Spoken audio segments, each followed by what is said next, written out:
Providence Youth Student Movement for hosting us tonight.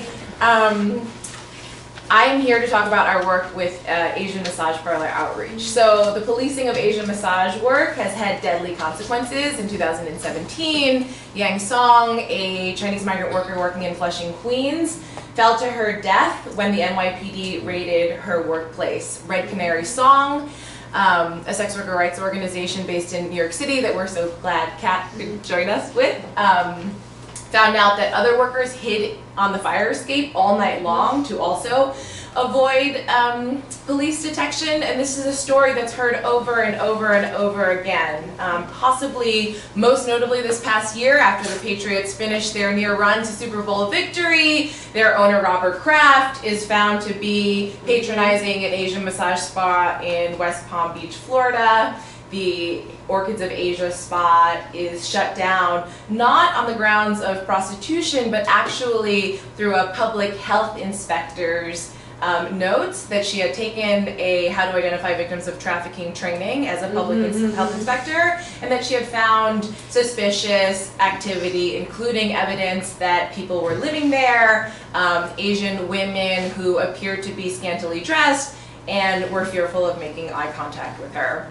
So I think this fundamentally points to the dispatching of anti-trafficking work and the carceral state to these new bureaucrats. So really, all over North America, we're seeing the emergence of new massage parlor ordinances that are the ways that the police and ICE are able to police these areas. So just last week, Pawtucket Police Department and Homeland Security raided 3 massage bars or shops in Pawtucket and arrested 19 people, and notably only 3 were arrested for solicitation of prostitution charges, and the rest were arrested for violations related to licensing. So in 2016, Gina Raimondo passed a body works ordinance that was intended to distinguish Asian massage work as a kind of racialized, low work, and unregulated industry from formal licensed massage therapy. And you see these bills popping up all over North America because anti-trafficking forces have partnered with the police, have partnered with professional associations like the American Massage Therapy Association,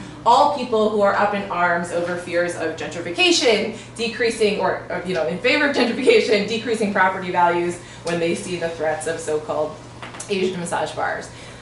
In our weekly or bi-weekly outreach that Prov and Yenhu do at those bars, we find that the majority of workers are Korean migrants who first migrate to Queens and then move up the 95 corridor to find different kinds of work. And it's similar to the path that restaurant workers face, that workers in all sorts of low-wage industries face. And so once these massage parlors are cracked down or shut down, as they summarily are, workers are faced with limited or no employment opportunities.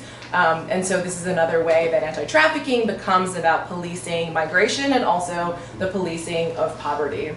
Systematically, nearly all of the migrants who are undocumented, particularly in the case of the Robert Kraft incidents, have been subject to deportation. Almost none are made available, these anti-trafficking amnesty bills that are out there. So we've really sought to focus research on these new municipal ordinances that are popping all over the place because we don't wish to further subject Asian massage workers to the kinds of contact and research and surveying and all these other extractive measures that have existed for years, since 2003. When a police-labeled Operation Rubdown began raiding Asian massage parlors.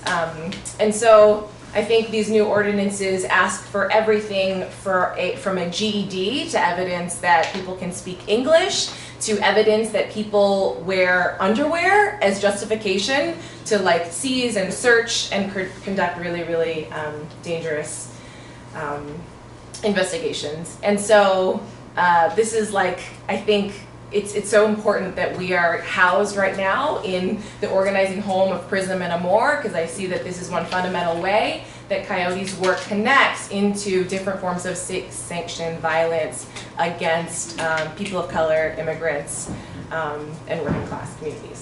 Thank you so much.